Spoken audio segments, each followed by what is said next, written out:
All right, ladies and gentlemen, boys and girls, shipmates of all ages. I know it's pretty cliche, you know. I've been trying to think of a good opening for these things, but either way, hey, episode 41 is now underway. And that was actually pretty good.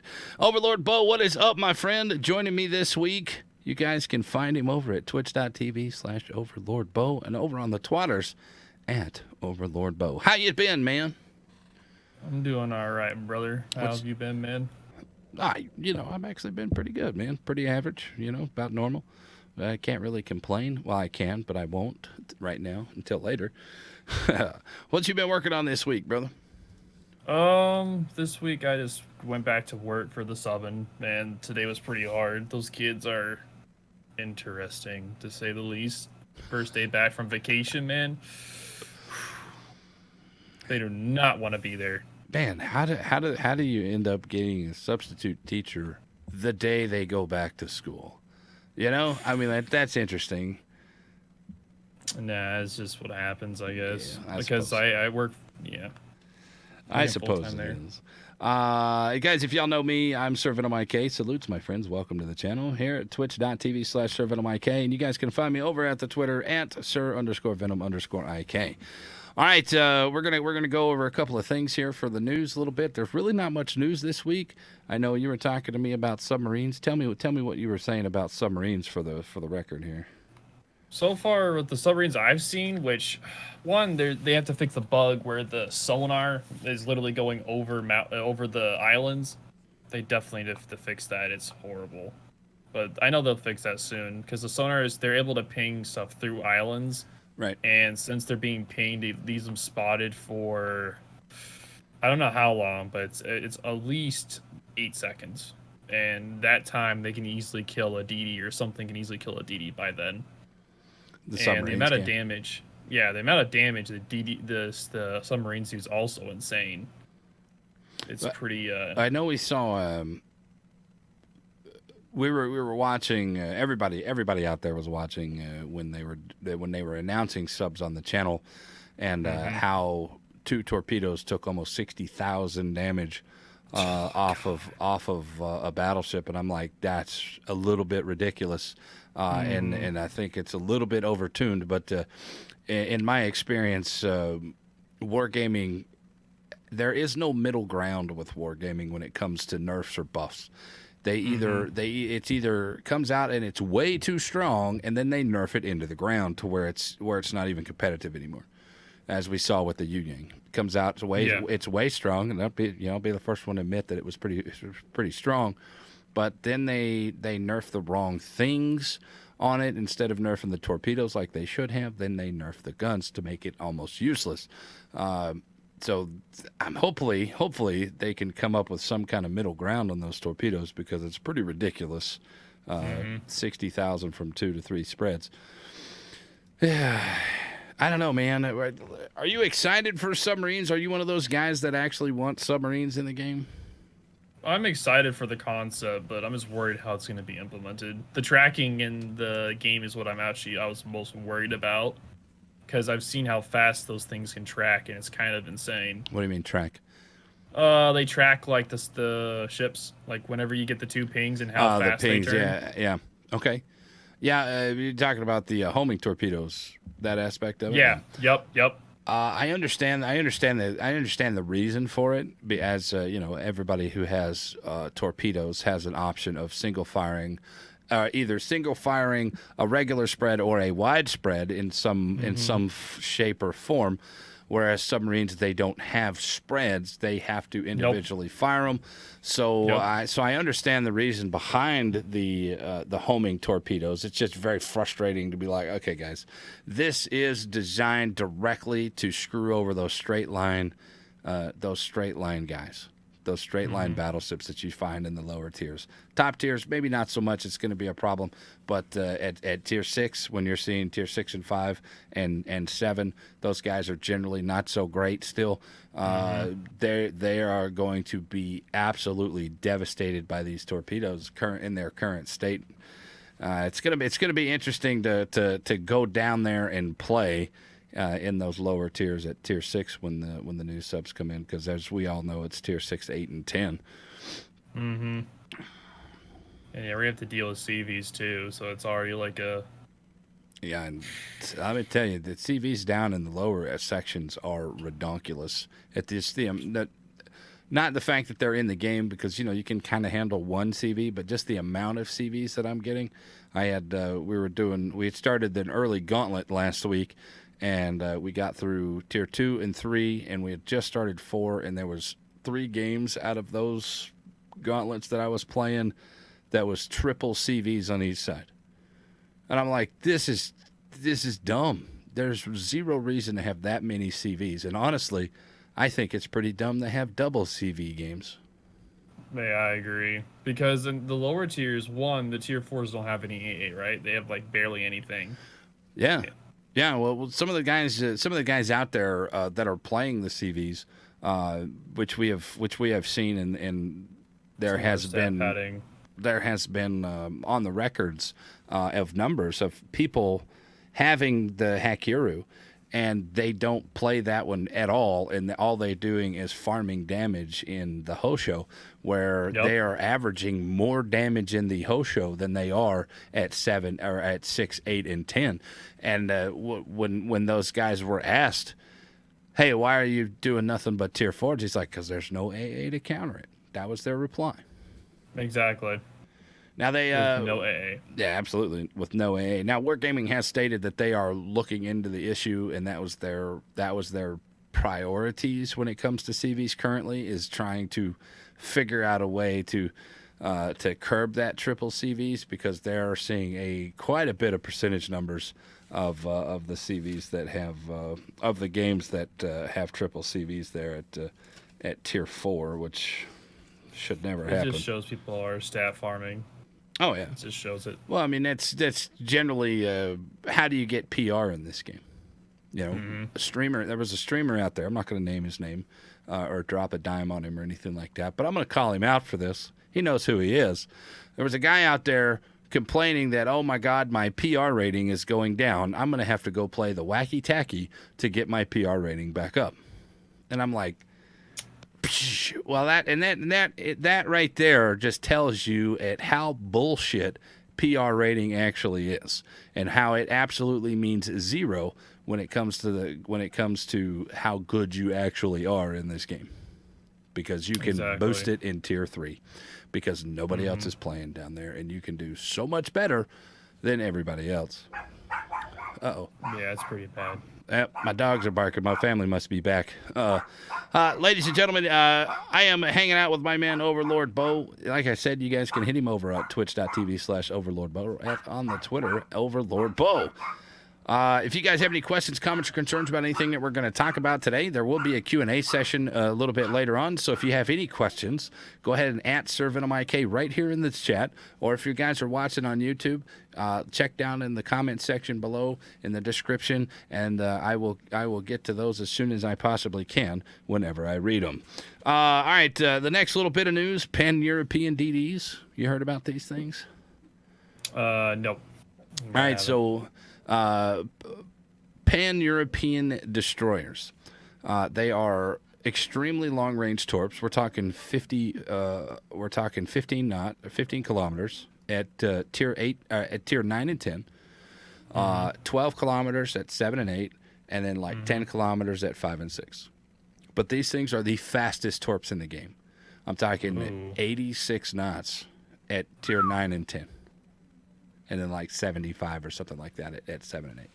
The tiers that actually matter, right? So there is no smoke on these things, and they have a pretty high detection range. So you're playing these things mid-range, and you're dropping torps. That's basically what you're doing here. Now, I don't have a problem with these things. I'm actually kind of excited, because anytime that they put out a new DD line, I'm extremely stoked about the new DD line.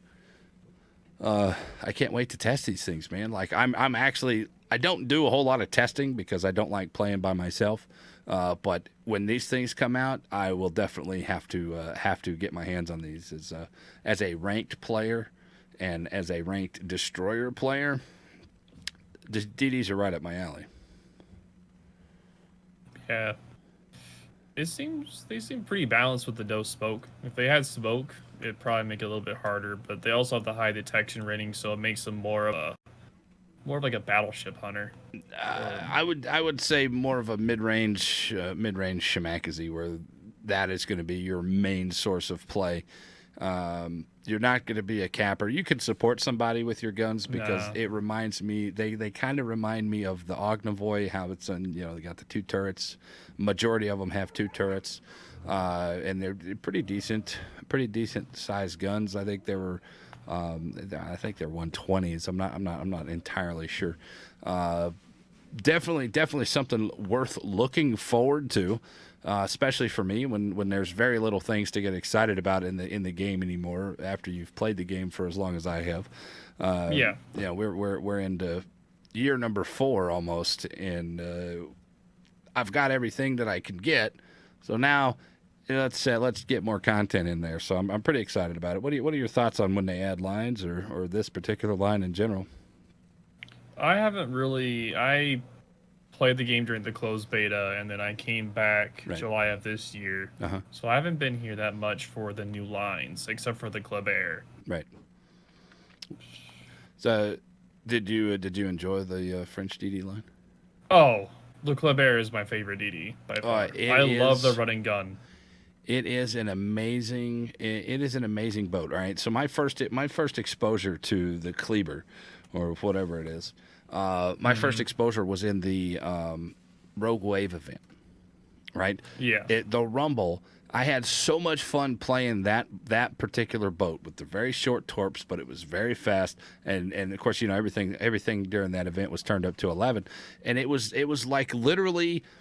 Everybody out there wants some kind of skill-based matchmaking for this game, or at least there's a lot of community contributors that I see in posts, and there's a lot of people that we need skill-based matchmaking. That was literally the only thing that I have ever seen Wargaming do that was based on skill, because it was you versus that other dude, or you versus those 9 other dudes that were left on the board, and it was 1v1.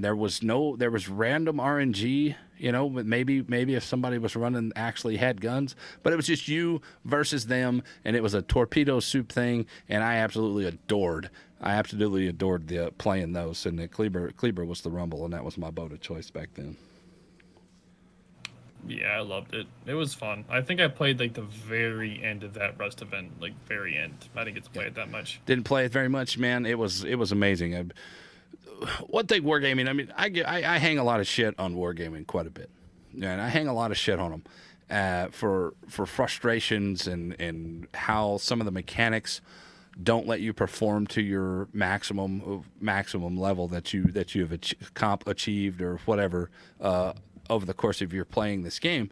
But one thing I've always given them credit for, and is the events. The events that they do are always spot on. They're always pretty goddamn good, and they always take the time to present it in such a way to where it's interesting. Rogue Wave event, and we're not talking about Puerto Rico event. That we'll talk about Puerto Rico here in a minute, but we're talking the Rogue Wave events, the space battles, the April Fools, all the April Fools things they do, all the Halloween stuff they do, all the other random events that takes you out of the randomness of the random battles and puts you into something else that you have an opportunity to go grind for something. I've always given them props. Oh, and the fucking skins look amazing, by the way. Oh yeah. Montana's my favorite. Like the Halloween one for the Montana's by far my favorite. That crocosaur, whatever it is. Kind of partial. I wasn't really partial to that one. It looks good. Don't get me wrong. They all look fucking amazing. But I can't get over that Shokaku Halloween skin with that big bat and hanging over the top. Man, Halloween skins are amazing. Yeah. So let's go. What else happened? Well, we'll talk about the rank season here in just a second. Let's talk about the Puerto Rico. Let's go ahead and do that. That's a little bit of news, right? Puerto Rico event ends in here, I think it's another 5 days or so. How many of you guys out there in the chat actually are going to earn it, or did y'all buy it, or what?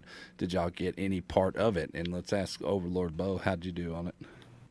So for me, I only had to do 4 of the directives since I play every day anyway. Yeah. And I bought 2 of the boosters. And since I recruited a lot of people, it was kind of easier for me with the extra doubloons I had. So Right. I paid like $25 for the 2 boosters total. That's not So bad. for me, $25 for all of the stuff throughout the whole PR grind. So like the coal, the steel, the skins, Yeah. the flags, the crates, through the whole thing. I was like, you know what? I estimated the value was like $110 of everything. I was like, you know what? $25 for all that. It was, for me, it Now, was worth it. now the balloon value, if you bought all the boosters and then paid the 35,000, was $236 US, Yeah, that's bull which crap. is way too much. Mm-hmm.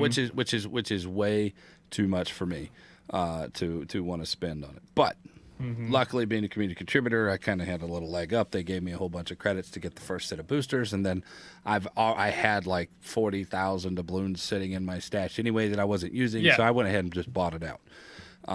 Have you played it yet? Have you received it and played it? Nope. I get mine tomorrow or Thursday. All right, tomorrow or That's when I Thursday. get mine. I know I've played it. I've played it probably 10, 15, 20 times or so at this point.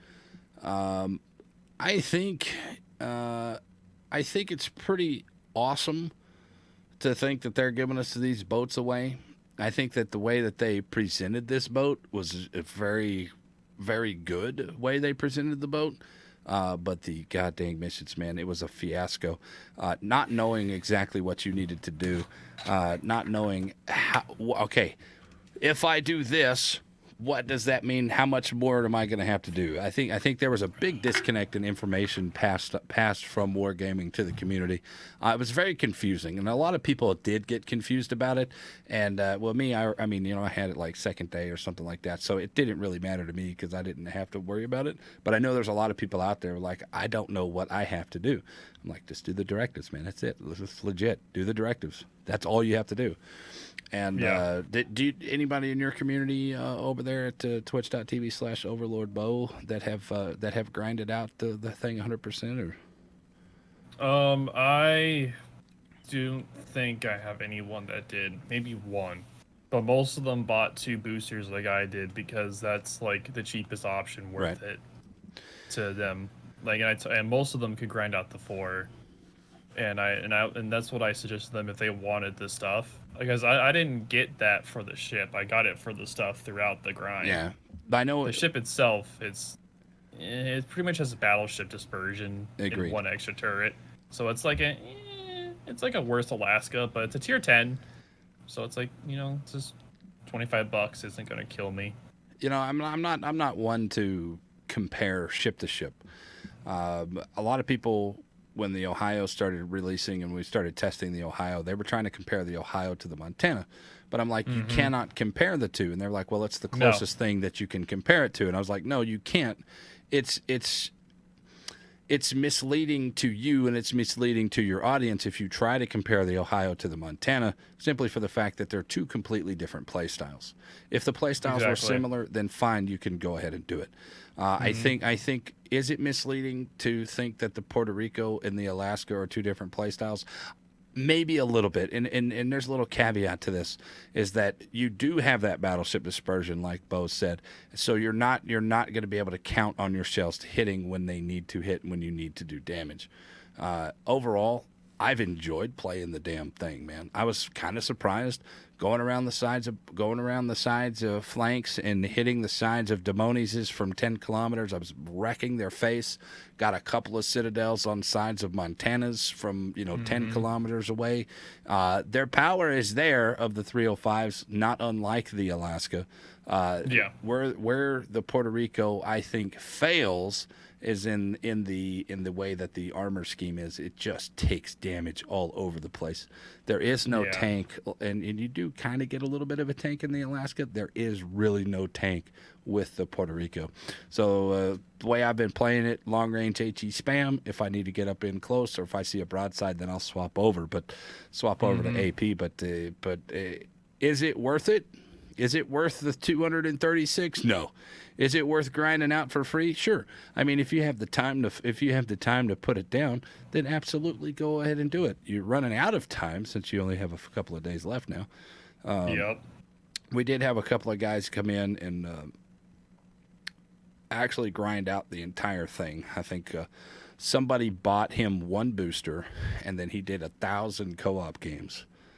1,000 co-op. That's a lot of playtime. He was doing 110 to 120 games of co-op a day to get all of those things done. And that was my man Sir Gods, and Mo Like It is another guy who did it and did a lot of co-op games. And I was like, that's over 1,000 co-op games. But when you think about time, when you think about that's a lot of games, right? You're thinking about they're doing 100 games of co-op a day. But when you think that each of those co-op games last 4 to 5 minutes, it's really not that long per game. No, it's not. Yeah, so they were able to. It's just super repetitive. Yeah. Oh, yeah. It could get very boring. But they did come up with a little bit of boats. Hey, if you're doing this particular directive, then you need to use one of these 3 boats, or if not, use at least 2 of them. You start with this one. Once you die in that game, then swap over to that one, do the same thing, and then go back to this one. So there's never a lull in your game time. He said doing them solo was a lot better because if you died early, you could just go off into another game. But if you were playing with somebody, you felt obligated to sit there and wait for the motherfucker. And so he's like, I play a lot of solo and I play a lot of co-op games. Mm-hmm. Yep. Exactly what you have to do is solo. If you do co-op, if you do live with the division, it's going to take way too long. Oh, absolutely. Now there's some of the things that were more efficient to do in actual random battles, like base experience. There are two schools of thought. The bigger base experience you're not going to get the bigger one from co-op, but you can't boost that anyway by flags or camos. So you had to go play something, and you had to look and actually search for the things that would boost your base experience: caps, defends, plane kills, fires, anything that you could do to boost up that base experience to where you could get on a good game, 1,500, or a really good game, 2,000 plus experience a game. Or you roll down into co-op and you're running 500 to 800 on a 800 on a really, really good game, and then you're basically rolling anywhere between 300 to 500 average. So it costs like nothing. Yeah, so that just means you're working on that and something else. You're working on that and something else as you're trying to progress through. Once you got the Godzilla, it made it a lot easier because you could just spam that Godzilla over and over and over again. Which what do you think of that boat? Have you played that one? Well, I just never played it, to be honest. I haven't touched it. After playing it a few times. I was very impressed with this thing. Now, I'm not really too impressed with SAP overall, but the AP on that boat, I was murdering kids from 15, 16 kilometers with AP on the sides, just citadel. I was very impressed with that. If you guys are going to play the Godzilla or any of the Italian ships and you see a broadside shot, go ahead and swap over because you won't be disappointed in it at all whatsoever. Mm-hmm. Good highfalutin fun there, man. Highfalutin fun. Any thoughts on the way that they've done the Puerto Rico? I mean, just overall in general. I think the beginning of it, in the beginning, maybe how they talked about it was a little bit misleading, but then they apologized and they put out the numbers, which I appreciate because everybody was just trying to do their own numbers and saying it was impossible. And Wargaming came out, apologized, and they showed out their numbers. Yeah. And then after that, everyone still complained, of course. Yeah, you can't please everybody at that point, No, in the end, I kind of just sat back and said, look, if you want to do it, you can. If you don't, you don't. It's up to you. Yeah. But people, I knew a lot of people that literally targeted Puerto Ricos just because they were pissed off at Wargaming. So they would now their way to team kill or focus only Puerto Ricos. So that's why the stats of the Puerto Ricos are so low right now, is because of that. Well, just like anything, when something new comes out, there's a little bit of flux in the numbers, and As you guys all know, there's another previous thing that you're really not hearing too much about right now, and that's the Smolensk. And the way that our community works is something comes out, they get all hot and bothered by it, they fucking bitch about it till the next thing comes out, and then they're hot and bothered by that. And where's the fucking anti-CV chat that we had 3 months ago? Where's the Smolensk chat that we had last fucking month? So this is just another thing in a long line of shit that has been wrapped around Bo's head here. As you can tell, this is all the shitstorm. Right there on top of his head. So, I don't know, man. The Smolensk is a pretty good boat. I don't think it's. I really, honestly, dude, if they take away the smoke, I think it's fine because it limits. It limits if what they it took can away do. the smoke. If they took away the smoke, it'd be way more balanced. I tend to agree. Man, when you've been around as long, 4 years or whatever, I've got 14,000 games in.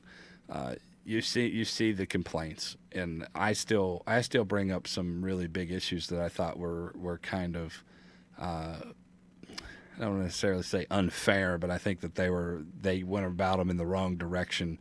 The smoke change back after that Tier 7 rank season, the battleship AP pin versus destroyers, I think they handled that completely wrong. Agreed. CVs in general, they handled completely wrong because they didn't even attempt to fix the system that was already there. They just scrapped it. And not only did they scrap that one, but they scrapped 3 more CV systems before they settled on what we have now. And some of those were really good. I mean, like the first CV rework iteration was actually probably the closest thing to balance that we had, and it's nowhere near as balanced as what we have now. So, but either way. All right, boys. There's really not much else. There's really not much more news coming out. I don't have anything else. Is there any other news that you found important this week, or anything that you wanted to chit chat about real quick? Not really. I just know about like the news with I just keep up with like the news of like people that finish it. Like the person that finished like the 104 hours. That's pretty cool. Let's give that guy credit, right? Let's give him credit. Kingpin 6,100. He's a pretty cool. Like he spent a long time doing it, and what happened this week was interesting, and I'm sure people already know about it. I'm not going to go into it because then you got to pick sides. Yes, I read about it too. Yeah, I read about it, and I'm not gonna post it or link it or anything like that. It's very readily available if anybody's interested. It's over on Reddit. It's over on a lot of other places. You guys can find that shit yourself.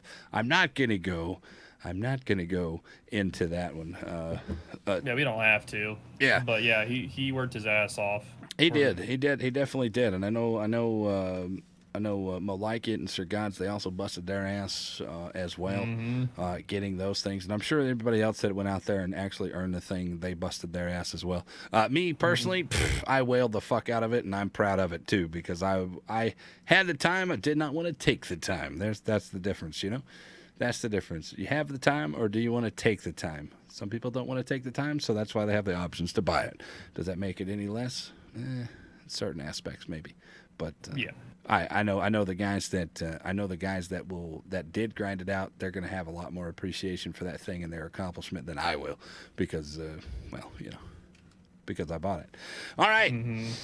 Let's move on into the 9 questions of averageness, man. This is a portion of the show where we try to get to know my man, Overlord Bo, just a little bit better. Maybe we can unhinge and let his averageness flow through him. You can kind of see it sparking on his shirt right now. You can let that averageness flow through your veins. Are you ready for this, man? Yep, I got it, brother. All right, man. Question number 1. How in the hell did you find World of Warships? So, back when, a long time ago, like 7 years ago, I started playing World of Tanks on like a cheap school laptop that I bought, and it only ran like 13 frames. It was horrible, but I got super competitive in that game. top 50 clan within like a month and a half. I was really, really good, super fast. And after a while playing that, I got my friend Neon. Um, he got me into the closed beta of World of. He convinced me to buy The Sims. I believe you had to buy The Sims to get into the closed beta. Right. I don't remember. Is that true? I don't It know. was either Sims. I was not around when the closed beta was going on. Okay, so I'm just gonna assume it was either The Sims you had to buy, or it was the. No, you had to buy The Sims, and then as a reward, you got the Arkansas. Right. But I bought The Sims to be able to get in the closed beta, and I played it, and I loved the game. But then after the closed beta, like I pretty much got I got the Montana, and then after the closed beta was gone, it erased on my memory. No, it erased the like all the grinding you did, so I got tired of the game. It reset everything. Yeah. It reset it, and then I took a break from the game for like 3 years, like, a long time. And then I came back again recently because of my friend Neil again. He told me to get back. Yeah, just blame him again, dude. He told me to come back in the game, play it with him, and I started grinding the game out again and started streaming it, and I loved it. And ever since then, I've been playing it every day. So, so you said you've been back since July. Yep. Do you and you played in closed beta and got all the way up to the Montana? Yep. Do you see a difference in the game now than the way it was? Oh yeah, back then HE wasn't a problem. It was not as big of a threat as it is now. HE is way more of a threat nowadays than it was back then. And the CV rework, like the CVs were more, like they were more iffy back then, but at least they didn't do what they do now. Like now, like at tier 4, there is no help. If there's CVs that target you, you're done. But at least in the higher tiers, like maybe, unless you get to tier 10, you're finding like a midway. Freaking the midway aircraft like just don't die. Yeah, oh yeah. It's funny. We were playing a game today in tier 8, and we had a tier 8 carrier against us, and there was four of us all within half a kilometer of each other, and we were all spraying everything down, hitting our O button. Everybody, you could just massive amounts of AA going out there. The guy lost one plane coming in, period.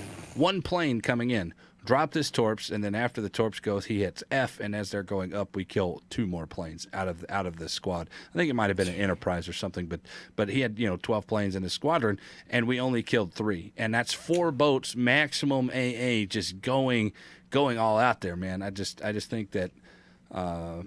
Well, that sounds like an Enterprise. That's a whole fucking podcast in and of itself, talking about CVs. But we'll move on here. Let's see. So you started playing warships back in the day. Were you always streaming, and then you just decided to jump into ships, or I guess what motivated you to start streaming? Period. I started streaming back.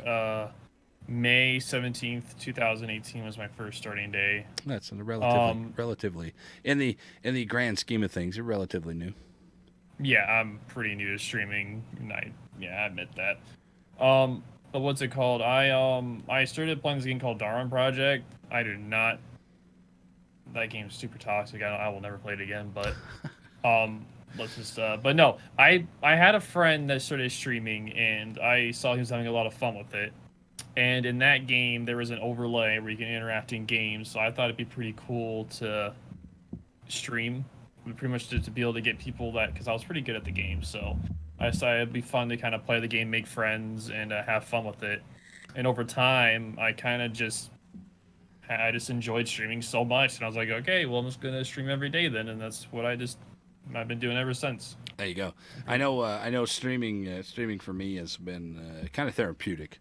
For me, I was bad places in my head, bad places in my life, and streaming actually kind of grabbed me by the nuts and said, "No, come with me. You need to start doing this shit." So yeah, man, I totally appreciate it.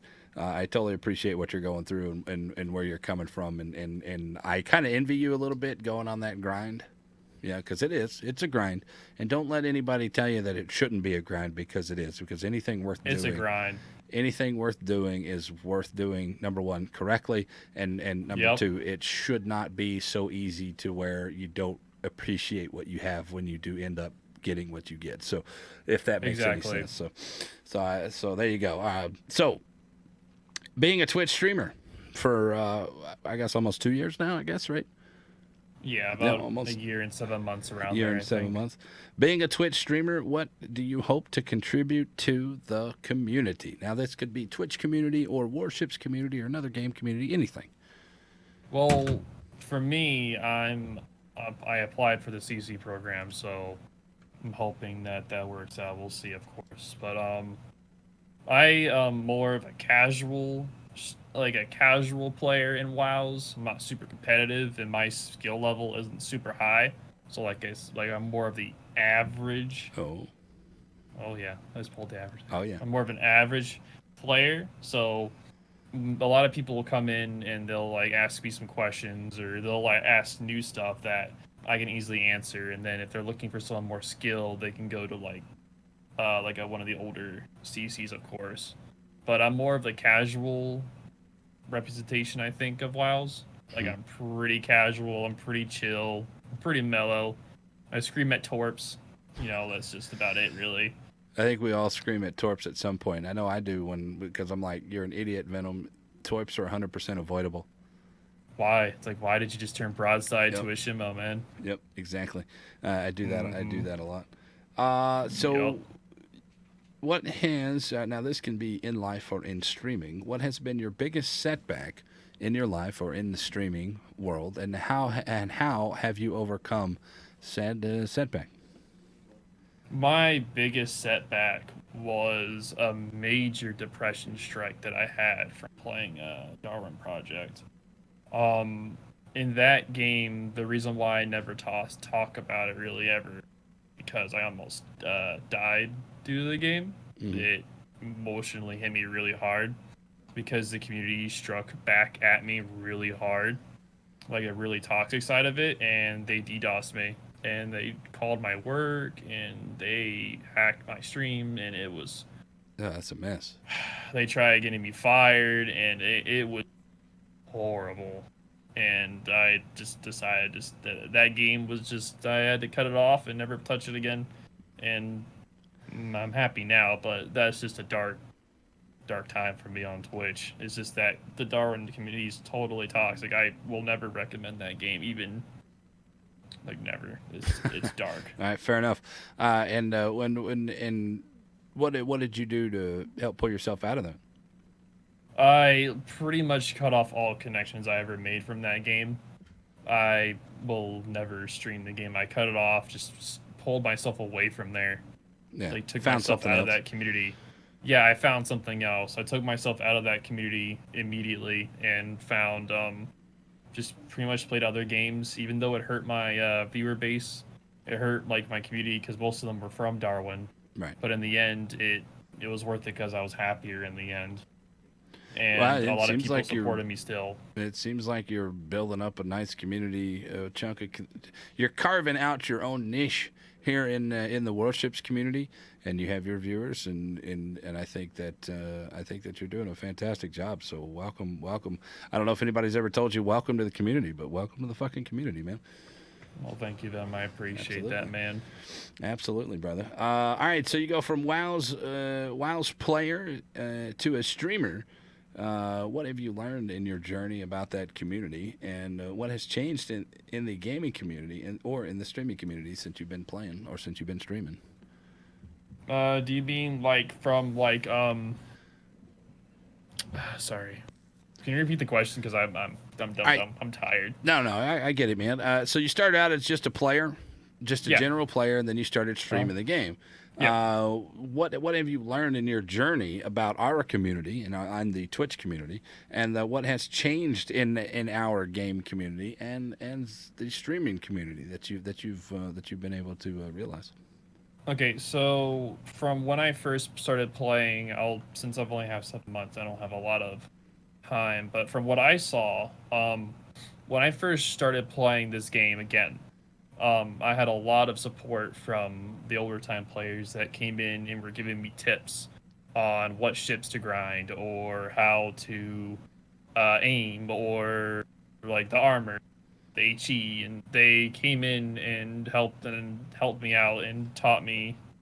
Like a lot of people spent the time and patience to be able to just teach me the game. Like they spent the time with me, who wears a poop hat, and they literally just because I was a shitter back then. I still am though. I mess around, And we all shit but sometimes. I meme.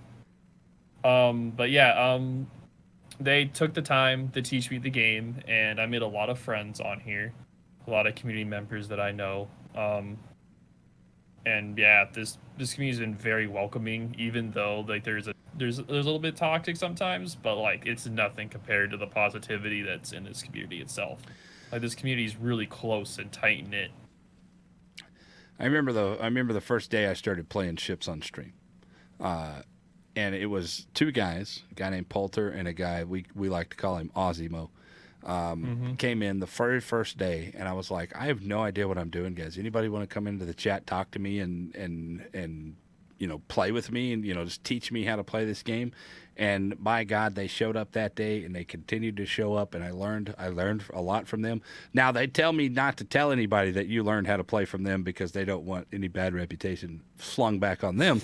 But but yeah, the community, and I tell everybody, guys, if y'all have any questions, please feel free to ask. Now, the more specific the questions, the better, because I can sit here, me and you both, and I'm sure you with your community can sit there and go over bullshit for about 3 hours of if this, if that, the if thens. So specific questions are so very much welcome and so easy to answer. And that's what I did. I asked them very specific questions. And they were very welcoming to me. Now there is you mentioned just a minor bit of toxicity into the channel, or not into the channel, but into the community. And there is areas that I refuse to go into because there is just nothing but pure hatred.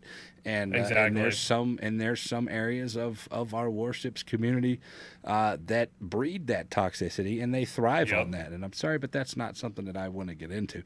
I've been known to be a toxic player at times, but over the past couple of years, I think I've kind of chilled out and mellowed out, and we've gotten better. And by God, we're actually average now. Yep.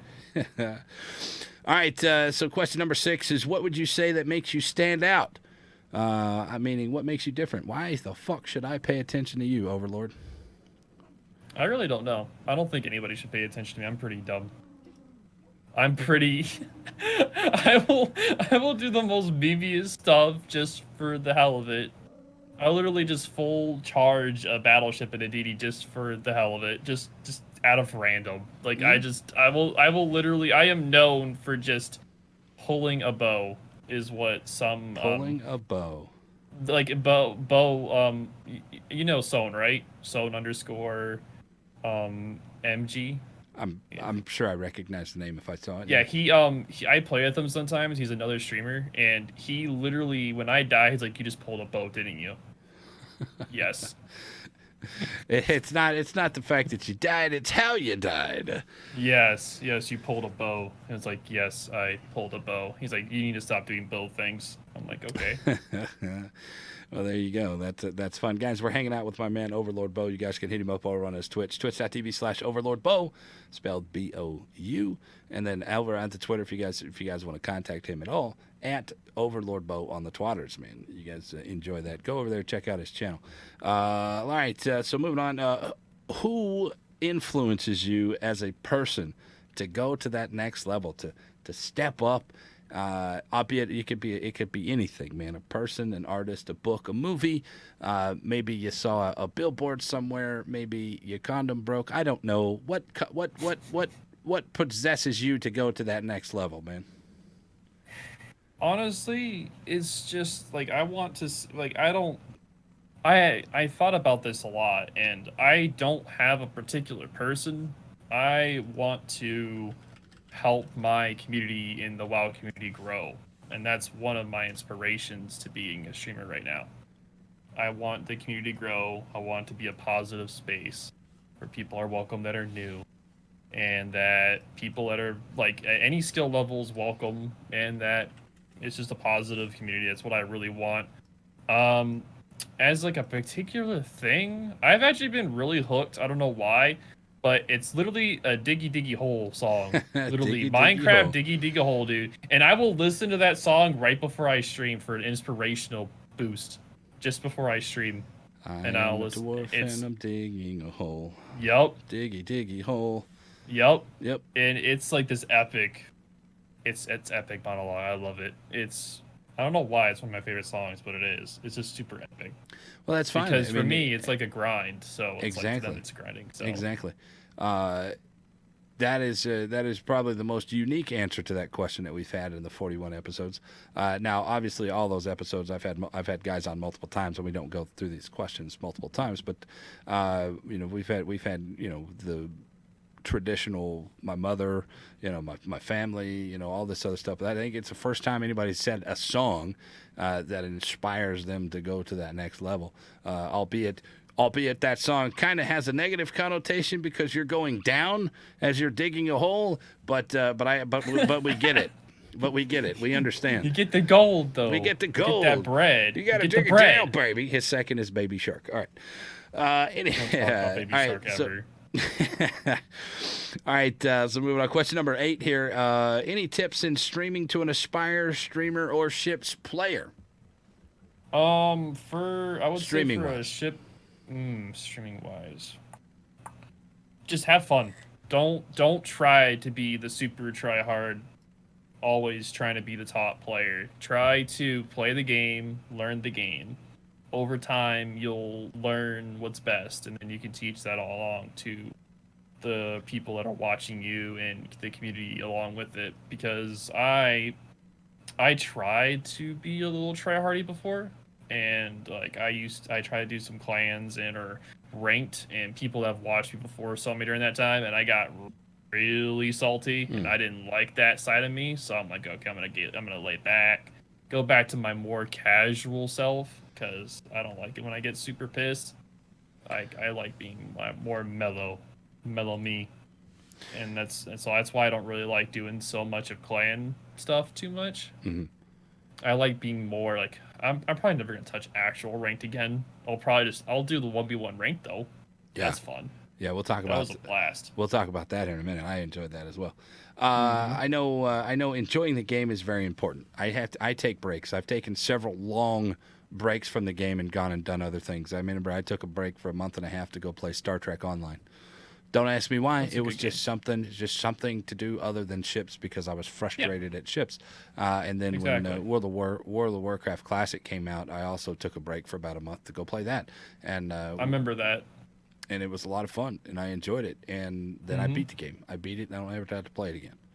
You know, people are like, "How did you beat it?" I did everything I wanted to do, like literally, legit. I did everything that I wanted to do in that game, and I'm done, and I beat it, and I don't have to play it anymore.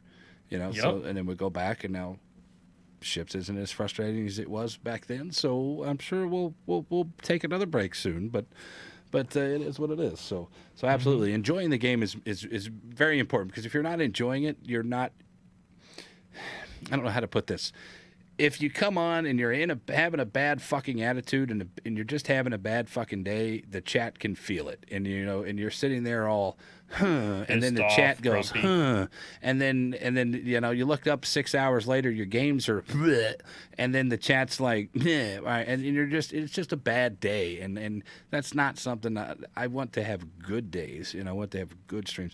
I critique myself very hard when I'm having a good day or when I'm having a bad day, and I'm extremely hard on myself when I'm down. I'm like, I don't understand why I'm being this way, but I totally get it. Enjoy yourself, and if you enjoy the game that you're playing, then your stream's going to enjoy you, and so on and so on, and you can only go up, digging a hole upwards.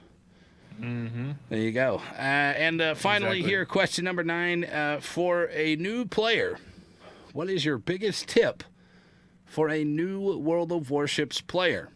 In-game player now. In-game now. In game for a new player. I would say try every ship type out first before you go down a dedicated line. And then once you figure out like what you want, like a battleship, a cruiser, or a destroyer, then try to figure out what you're looking for. So like a destroyer, if you're looking for a running gun or a hide and smoke kind of gun, or if you're trying to do more of a torp boat, just any of that, to just try to figure out what you're specifically looking for, and then once you figure that out, then go down that line in particular and try to get past 4 and 5, and just know that's pretty much the roughest part, is getting past those CVs. And once you're past that, it's just the grind of the XP. It's not as bad once you get past the tier 4 CVs, because a lot of people will quit at that tier 4 and 5 because of those CVs being so obnoxious and prevalent. Oh yeah, it's horrible. They're all over the fucking place. Yep. Along those lines, if you are going to play DD, my biggest tip for the day is use your damn guns. I don't care if you're a Japanese and you're supposed to be a torpedo boat. Use your fucking guns. I don't tell you how many times in a bow. I know you've seen this. Guys they have like 300 hit points left. All they have to do is shoot, right? And they don't shoot them. They end up taking all of their hit points and dying just to try to get their peds off. Just shoot your fucking guns and he would have died. That is my biggest tip for new players for today. Shoot your fucking guns, man. Shoot her. Don't tell me what to do. Rawr. All right, boys, guys, we're hanging out with my man Overlord Bow. Twitch.tv/overlordbou or at overlordbou on the Twitter. Of course, I am SirVenomIK right here. Twitch.tv/SirVenomIK or at Sir_Venom_IK. If you guys do want to have a live conversation with myself or Overlord Bow, head on over to our Twitch channels while we're streaming, and we will get that done. All right, boys, that is the halfway point here of the podcast here. First of all, I want to say thank you, Overlord Bow, for agreeing to join us on the podcast. I know we set this up quite a long time ago, and we're finally getting it to fruition. So thank you for being patient with me, and I do appreciate your time because I know you're a busy man. Digging them holes. All right, let's go into our first topic here. Rank season, 1v1 rank season, tier 8 with carriers. Overall, I'm going to give my opinion, then we'll get Overlord Bow's. He's already said a little bit of it. My opinion, I really enjoyed this season. I was very skeptical. I was very skeptical about this, having CVs involved in this, and I was not disappointed by that skepticism. Yeah, is that the right word? I don't fucking know. I was pissed off that the CVs were in there because there was literally nothing you can do.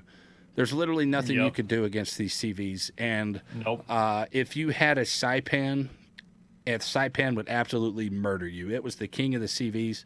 I thought just by pure drop wise, whereas the Graf Zeppelin was just a meme in and of itself, running at you with full secondary specs. I had several games when I was playing in my Prince Eugene, which I ranked out in. Had several games in that where I never got to shoot my guns fucking one time, and I'm getting hit for 10 to 12,000 damage. And you can't just fucking dodge these things, man. CVs should not be in 1v1. They should. There's not enough AA on these boats to counteract any of this shit. So I think it was a fucking stupid mistake from Wargaming that they did put in CVs, and I will go to my grave saying that shit. What did you think overall in your initial reaction when you heard 1v1, and then we'll get into exactly what went on.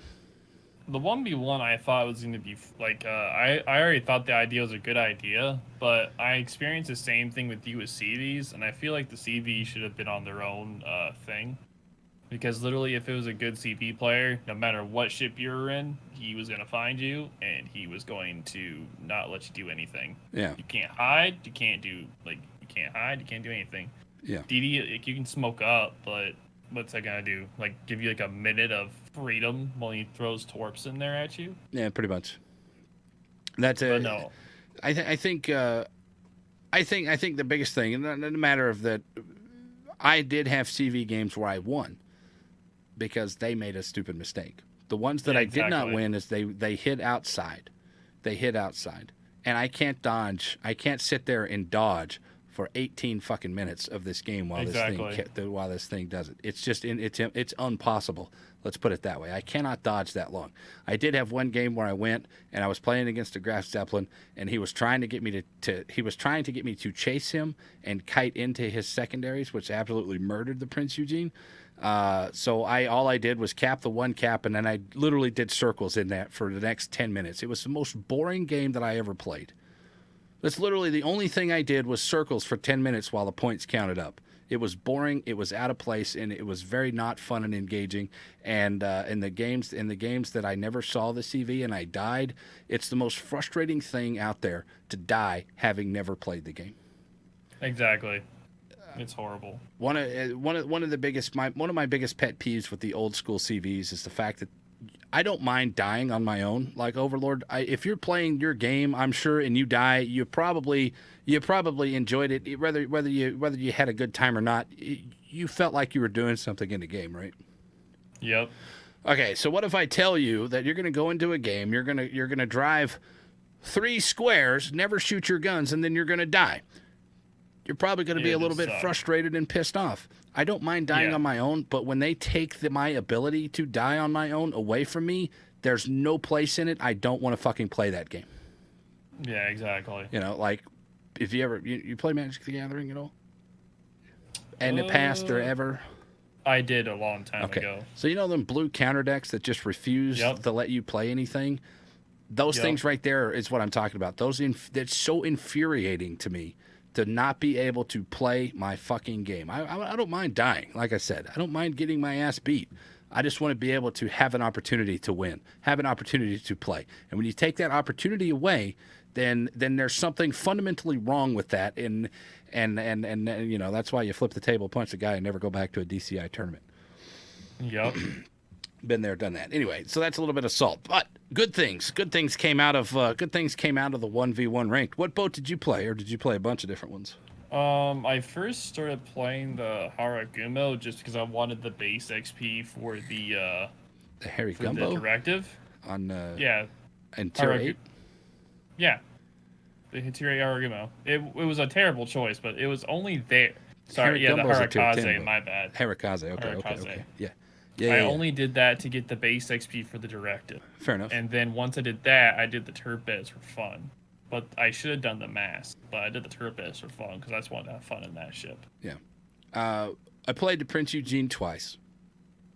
On my main account, I ranked out in like 56 games. On my sub account, I ranked out in 44 games with an 82% win rate. It was insane. Prince Eugene was probably the strongest cruiser because of the heal, and unless you were playing against a Massachusetts, they really couldn't bow pin you. 16-inch guns could bow pin you, but the 15-inch guns just aren't strong enough to do it. So Prince Eugene was very good. You had to. The boats that I struggled against were the Massachusetts and the Bismarck. I didn't struggle too much against the Tirpitz because generally those guys just come at you, trying to get their torpedoes off.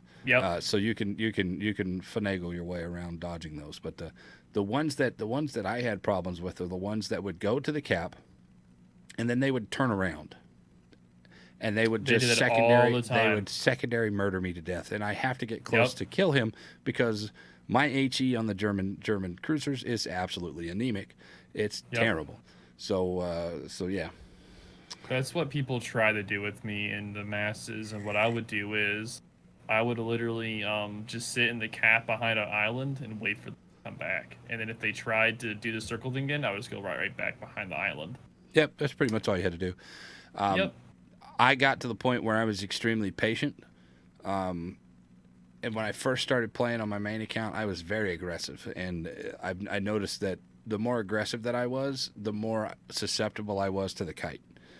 And once I got passive and waited for them, I still struggled against the things like the Bismarck and stuff. But generally it was, let's be passive enough to where I'm still in position to win the game. And then when I was playing against another cruiser or something, I was the Bismarck. I would sit out there in the middle of that cap waiting for these people to come in because they did not want to fight me. They did not want to fight me. I did struggle against an Edinburgh, mainly because I just couldn't pin him, and my HE was doing nothing, and he was just in my superstructure eating me alive. But overall, I thought it was a bad choice to bring it to number one boats, in my opinion. Probably Prince Eugene for the Cruisers, probably Massachusetts Turpets, those 1-2. If you were going to play a DD, Lo Lang was a pretty good one with the Hydro. And then let's see, what else did I struggle at? The French ones, the what is it, Fantastic, Le Terrible, or whatever. There's the Fantastic and the Terrible. Yeah, those were pretty good. It just getting in on people and dropping their torps and not especially battleships not being able to reload fast enough to kill them. They could speed boost in there and drop the torps. What did you see? I had a few DDs that tried doing that whenever I played the Turbes, but most of the time I could drop my torps when they did that, and I would kill them before they killed me. Yeah. Or I would just kite, and they would try chasing you, which they couldn't do anything. Yeah, you just whittle them down with your secondary. Yeah, I thought there was a couple of interesting mechanic things here that I was a part of the negative end of it, and then I was part of the positive end of it. Another section there in the second account. I killed a guy. I hit him with a torpedo, and then he shot me, and I died. And on my screen, it registered him dying first, and then I died. And then on the board, it said I lost. And of course, obviously, you couldn't lose a star here in this, so it didn't really matter. But I was pissed off. I was like, on my tracker down there, and I even clipped it out, and I took a screenshot of it, and I sent it out to Wargaming, and I was like, this is bullshit. I won this game because he died first. Yeah. And the reply was, hey man, server side, it doesn't matter because he had more points. He won. Period. So I was like, well, that fucking sucks. So I got screwed out of. I only got screwed out of one game on that one, but the next one I had it twice in a day where I came out on top of that same thing, and it was one against the DD and another one against another Turpets as well. So, do you have anything like that happen to you? I know there were several Rams.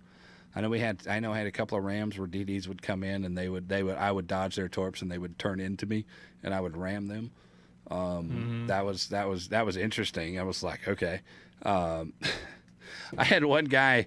He was playing in an Ashio, and Ashio ranked was pretty sketchy because you're probably not going to get a battleship to play against. So. Yeah. So Ashio was not a good choice, and I had him 2 games in a row. The first game, he was like, oh, well, hey, congratulations on the win, man. I'm like, oh, you're just going to give up? He's like, yep, I'll see you in the middle. And so he gives up, and I'm like, all right, fuck it, I'll take it. And, we kill him, and then I'm like, immediately just hit battle on, and it's the same guy again. He's like, what the fuck? He's all freaking out in chat. And I'm like, so you're going to give up again? He's like, yeah, come on. So I gave him a compliment or whatever, made his day or something.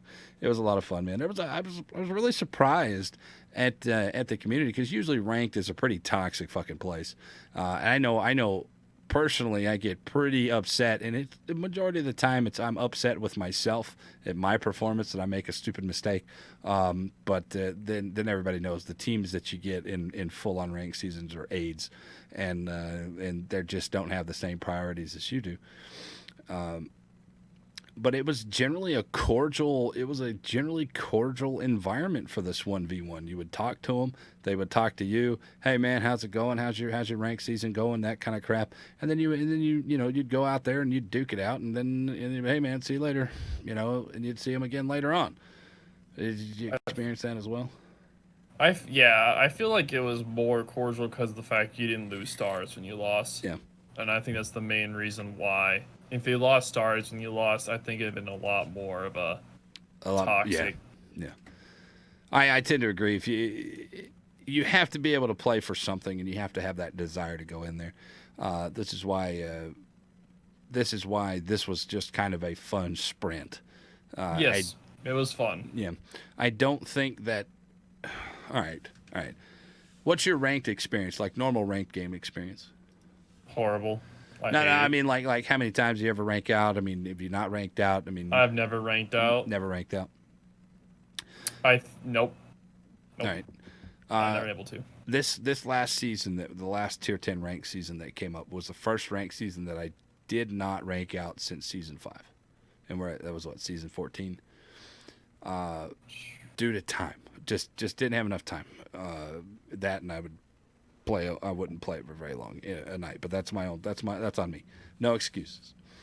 Having that much experience in ranked season, I can tell you that having no losing stars is a mistake in the normal ranked season. It's good for sprint. Mm-hmm. It's very good for sprint, and I think that they can take two things from this ranked sprint and pull them out of the regular thing.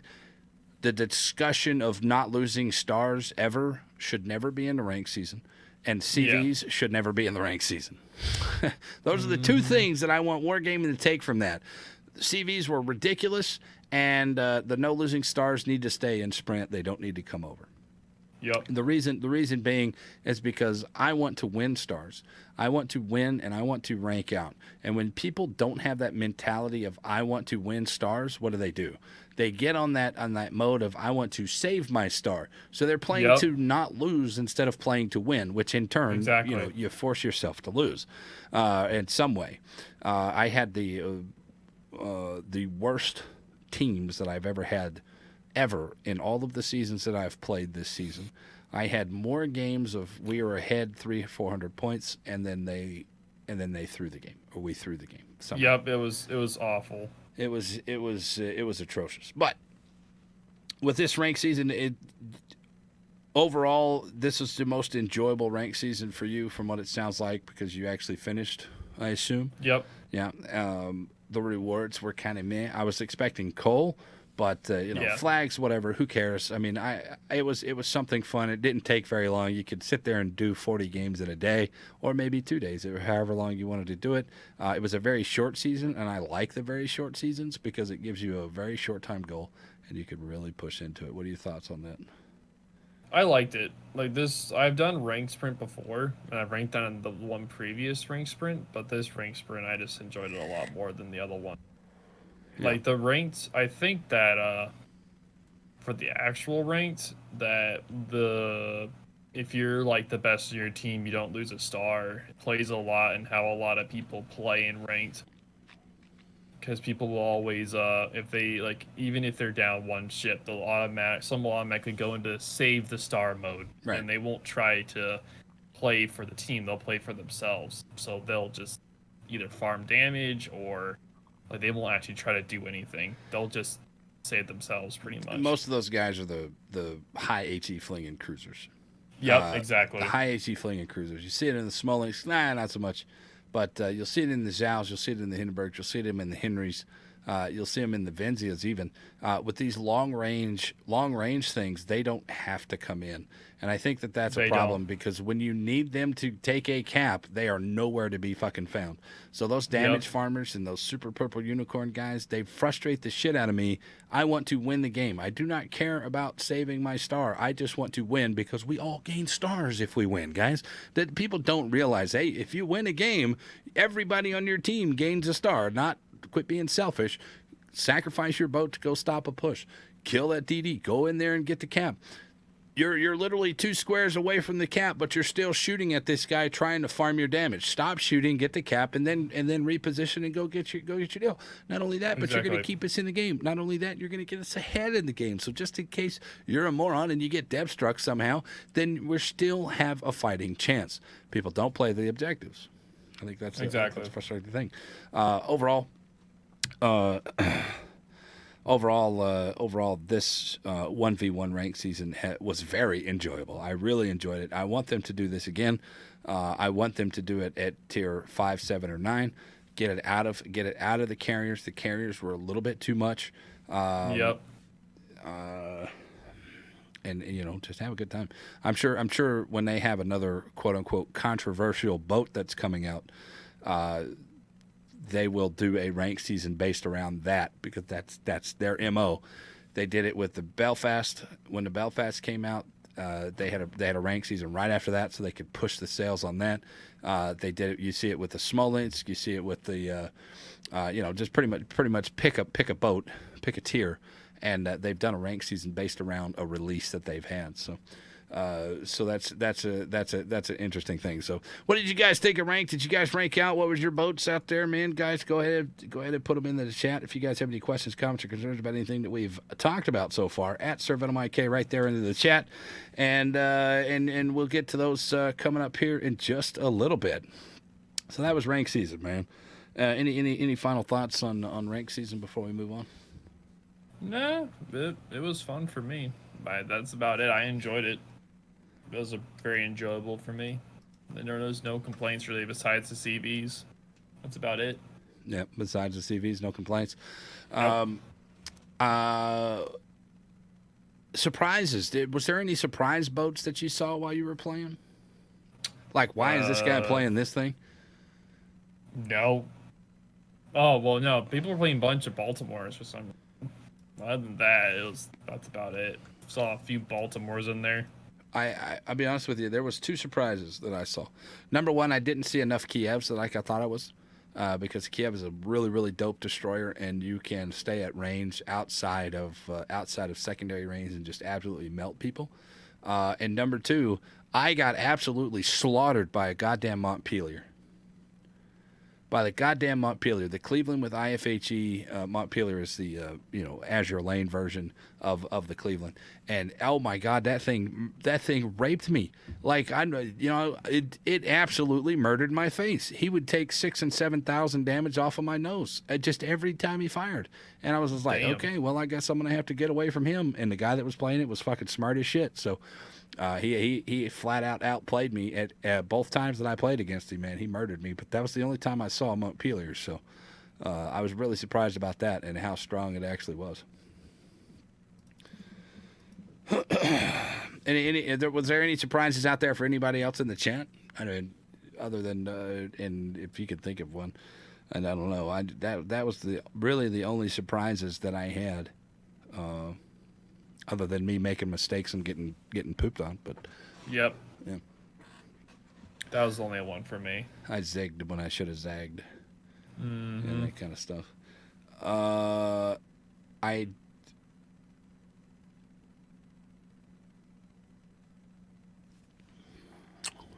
Well, I just lost. I was going to say something, but I can't remember. Anyway, let's move on. Let's move on to the thing. All right, so let's look. I got a list here. I got a list of boats here that have been released in 2019. Right? Mm-hmm. We got the French destroyer line. We got the Soviet battleship line. We got the British carrier line. And we got the Italian cruiser line. Arguably, some good boats in each of these tiers, except for carriers because I don't give them any kind of credit for anything. Italian cruisers 9 and 10 are fantastic. French destroyers 9 or 10 are fantastic. The rest of them, they're just kind of meh, in my opinion. Mm-hmm. What do you think? The Soviet battleship line, the Kremlin, I think is really good. Is that the one that was released in 2019 or no? Yeah. It was released. The whole Soviet battleship line was. French destroyers, Italian cruisers, Soviet battleships, and the British carriers all released. The 4 lines this year. The French DD line definitely. 8 through 10 is where they got like really good. 9 and 10 were the best for the French DD line. The Mogador and the Kleber. Absolutely, definitely. I think that anything other than 9 and 10, they're all trash. Yeah, because they haven't gotten that really big speed boost yet. It's not even that. It's not even that. Gunboats that have single turrets, or boats that are designated as gunboats that have only one turret or one gun per turret are absolutely so hard to play because you have to do so much effing work to make those things happen. Now, when they're on, they're fantastic. But when you're struggling to get fires or your RNG is not with you that game, it is absolutely the most miserable experience that you can have. Whereas when you go in, the same thing with the Italian ships. I just hit tier 9 today, this morning actually. I was so miserable playing any of those other ones, dude. The Amalfi, I could see bits and pieces of it to where it would shine, but majority of the time when I was playing it, it just really didn't do anything. Same thing with 7, 6, and 5. They're all kind of crap. But the first game I have in the Tier 9, 180K, easy peasy. First game at Tier 9, 180K.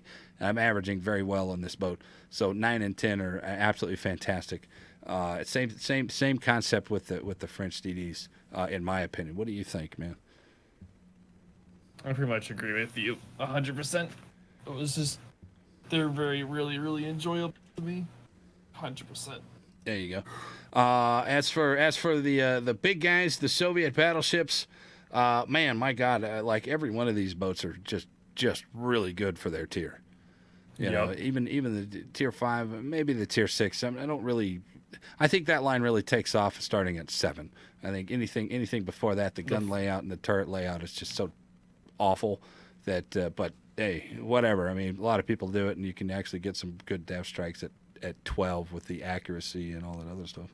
Oh yeah, the flag got nerfed a little bit, but it's still okay. Yeah. I don't mind. I don't mind it. Tier 7. Tier 7 is good. Tier 7 can overmatch itself. 16-inch guns overmatch the sign up, so you still have to be very aware of your surroundings and aware of what's shooting at you. Is this got big guns? Does this have 15-inch guns? 16-inch guns will absolutely murder your face, but 15-inch guns won't. 8, 9 had no problems playing through that. Did you played through the Kremlin, didn't you? Yeah, I did. Tell me about your experience. The experience through it was pretty good. Like, I enjoyed the Ismail. I pretty much started using it as a kiting ship because all the 3 guns in the back, they're faced backwards, so it's easier to kite with that. The Sinop, super enjoyable to play. You could easily just bow tank, super easy. Flad, you have a slight angle on it, pretty easy. And the Tier 9, I didn't play it too much. I think I skipped over that. Free XP through that. You know, that's so surprising to me. The people's experiences that differ from mine. I have a certain experience that I have, experienced, for lack of a better word, in the Tier 9. I absolutely adored it. I didn't find it any problems whatsoever with the boat. But there's so many people out there like, this thing is trash. And I'm like, what are you talking about? Look at what I can do in this thing. And look at what I did in this. Look, I have a game that I put out on YouTube that was like 220 grand. And like every game was well over 100,000 damage. I never saw the negatives that everybody else saw. Maybe I was blinded by my averageness or whatever. But what about Tier 9 did you not enjoy? I really don't remember because I barely played this shit. Yeah. I didn't play it very long for me to want to skip it. I think they had 16-inch guns on it. 16-inch guns. There's something in the works and that everybody knows about. It's called the Slava. Has the same 16 has the same 16-inch guns. The only difference is that it's accurate. Its dispersion during the testing phase was so god tier that people are hating on it already before it's even come out. Those are the same guns that are on the Soyuz at Tier 9. So I know that they can hit hard. I think it's just the fact that they were just so small, and you're so limited in your play style when you're playing the Russian battleships. Sitting still basically is what you're doing. Forward and backwards, like the old school North Carolina for all you old hats out there. That people can just angle against you and they really can't do anything. Well, the Kremlin, on the other hand, has the big 457s on it. Has the big guns. So if they bow up to you, you're just going to overmatch them majority of the time. So that I think that is probably a big reason why a lot of people didn't like it. Also Tier 9 battleships, they're trash until you max them out. Once you get that Seahull, once you get that upgrades on there, they're pretty trash until you do. So a lot of people make their reactions based on the A-hole. I know a lot of people in the Iowa. The Iowa sucks until you get the Seahull, and so does the Freddy. The Freddy sucks until you get the Seahull. I think that people didn't give it enough time. And I'm not saying that you didn't, because you have your opinions, but I think that people need to know that they suck until you get them upgraded. Yep, I agree with that. Are you willing to sit through that suck? I think a lot of people aren't willing to sit through that suck, and I think that's where the free XP grind comes in at 9. Yeah, it just depends. I just already grinded it, so I don't have to do it again. But if I regrind it again, I probably would try to sit through it, just grind it all out, because I'm saving my free XP now. Yeah. Back then, I didn't really save it, so now I have a reason to save my free XP than to spend it all the time. Absolutely. I think it's interesting. Doing these regrinds, these Research Bureau, I've had an opportunity to go back and play some of these boats and reaffirm or maybe change my mind about some of these boats. I'm assuming you have done a few of these as well. I haven't done any of the Research Bureaus yet. I'll be doing them soon, though. Doing them soon. I know. My recommendation. I'm gonna give you a piece of advice here. The double experience resets in a month. So if you reset one line now, you'll get that double experience, and then in a month you'll get another one. So take that in consideration when you're making your choices. Okay. That's for everybody. If you have not done it yet, go ahead and reset one now, and then it's there forever. As long as you reset it, it's there. You're never going to lose that. So that double experience or the double research points. Okay. In my reaffirmation of these boats, Gneisenau's still a piece of shit, and the Bismarck's still a piece of shit too. They're just so bad, man. You know, I would struggle, and I would struggle during games, dude. Let me tell you something, overlordbou. I had 4 games in a row. 4 games in a row of 150 to 170,000 damage in the Bismarck, and I felt fucking miserable because I could not hit anything. Yes, I was getting random shots, but when I needed my shots to hit to do damage, they just were not there. That's why I'm like, I don't get these boats. I don't understand how people think that they're good. And I never really look at my fucking damage until the end of the game. Well, every once in a while, I'm gonna be honest. Everybody looks at every once in a while, you know. But it's like, you know, when you're in that bathroom and you're at the stall or the urinals, man, come on, man, don't tell me you don't peek at somebody else's. Hey, man, looking good. Keep your eyes on the road, right? But you sit there and you feel like you're having to do way more than necessary to get this damage done. And it's such a frustrating feeling. Did you have that experience with the Gneisenau or the Bismarck? The Bismarck, I just felt like it was super targeted all the time because it's the Bismarck. And the gun accuracy was total trash, of course. But I haven't tried playing it really much ever since they buffed it. So well, I'm here to tell you right now. The only reason, there's 2 reasons why I reset the line. Number 1, the chat said, "Hey, here's this donation. Reset that line." Like an idiot, I opened my mouth and they called me on it. So that was the one reason. The second reason I wanted to play them again was because of this so-called buff. And I'm here to tell you right now, that buff did dick. It did nothing. It's still bad. It's always going to be bad, and there's nothing that they can do to fix it. It literally has taken 400 feet off of the left and right side, which still leaves this massive fucking hole that you cannot hit anything in. Mm-hmm. Yeah. So that's something for you to look forward to when you decide you want to regrind it. Now, some of the other guys that out there is like, yes, it's noticeable. You can actually tell a difference. I was hitting a little bit more shots than I was previously, and I played the Bismarck 2 different times, 2 different directions. Right, started out with the secondary mod, and it was atrocious with the main guns. And then I swapped over to the aiming mod, and it was continuously atrocious. So it didn't make any difference. So if you're gonna miss, you're gonna fucking miss. It doesn't matter how good you are. You're basically taking your skill level of all the games that you've played. And again, Wargaming does this. We saw it with CVs. We just talked about it, and they pull it away from you, and they're like, "Okay, here's some RNG, and fuck you." Yep. Any ideas that why they do that, man? No idea. I haven't been here super long. Not sure. Any ideas offhand? Just other than man, I'm wearing a shit hat, dude. They're just piling it on, man. I would probably maybe to make the newer lines look more appeasing. You know, So that is very intuitive because that's exactly what's going on. From my understanding, when the German battleships came out, there was only two other lines that you could play: the Americans and the Japanese, and it was so fucking good.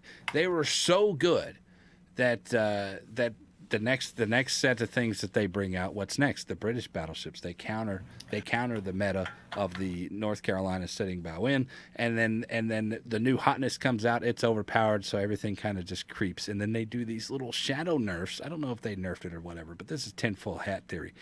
They shadow nerf these other things. Missouri comes out and it's a fucking monster right out of the gate. They did this little fucking shadow nerf to it. Now it doesn't hit. It's not as accurate as it used to be. And did they say anything about it? Nope. They definitely sure as fuck didn't, because you're not paying attention to it anymore because this new hotness had come out after it. So they do a lot of really interesting things. Or some things that I've noticed over the past couple of years that and I'm glad you picked up on it. There you go. Mm-hmm. There you go. What are your thoughts on that? We're probably right. Most likely right. It's just a way to make. It's a good way to make money. They are. It is a free to play game, so they're trying to get people to want to spend money. Oh yeah, absolutely. Yeah. You see it. You see it a lot. I mean, the new line comes out. Couple of patches later, it's not as good as it used to be, or not as good as you remember it when you were grinding through it. Which I think is which with the research bureau coming out, people are starting to see this a lot. Wait, I remember this boat completely different. I remember this boat being better than it is now. Why is the Missouri not as good as it used to be? You know, exactly. And they were like, what did they do to this thing? There was a time when you would use accuracy mod on the Missouri, and it was actually worse than without it,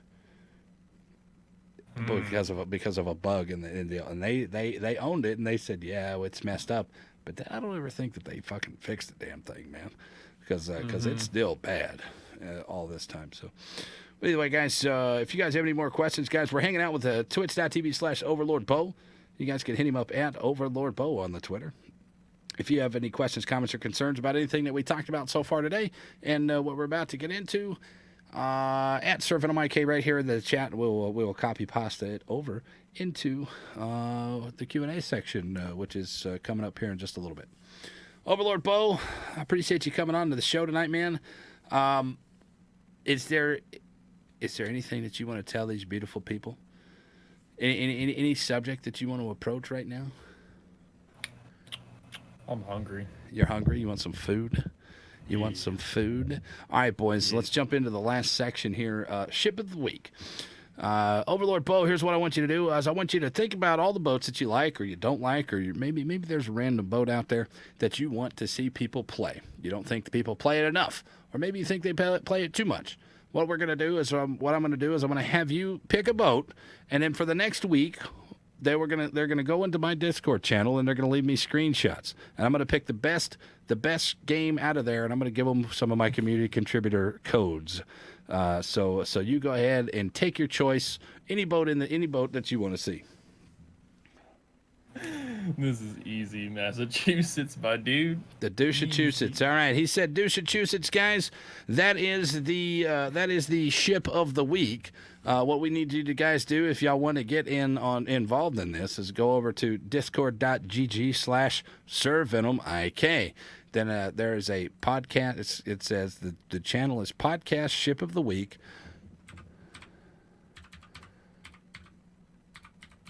And I've just put in Massachusetts because I can't spell with one hand. I can't spell with two hands either, but that's another story.